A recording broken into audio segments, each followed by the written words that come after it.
సుమారు 30 మంది విద్యార్థులను ఆలస్యంగా వచ్చారు అనే కారణంతో స్కూల్ టీచర్ చితక్కొట్టేశాడు.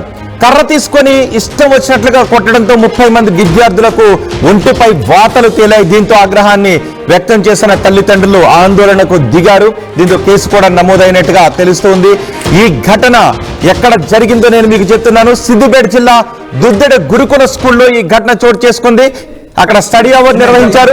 స్టడీ అవర్ కు 30 మంది విద్యార్థులు ఆలస్యంగా వచ్చారు అని, టీచర్ వాతలు వచ్చేలా కొట్టాడు అని విద్యార్థులు ఫిర్యాదు చేస్తున్నారు. 19 మంది విద్యార్థులకైతే తీవ్రంగా గాయాలున్నట్టుగా తెలుస్తోంది. ఒంటిపై ఇష్టానుసారంగా చేతుల పైన, వీపు పైన, వెనుక, కాళ్ల పైన బెత్తం పుచ్చుకొని విపరీతంగా కొట్టడంతో వాళ్లకు వాతలు తేలే దద్దుర్లు వచ్చాయని చెప్తున్నారు.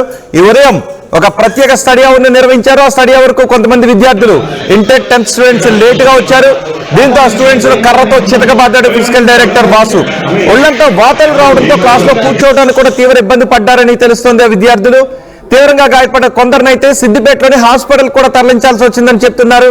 ఫిజికల్ డైరెక్టర్ బాసు తీరుపై ఆగ్రహాన్ని వ్యక్తం చేస్తూ విద్యార్థుల తల్లిదండ్రులు ఆందోళనకు దిగారు. ఫిజికల్ డైరెక్టర్ ను సస్పెండ్ చేయాలి అంటూ డిమాండ్ చేస్తున్నారు.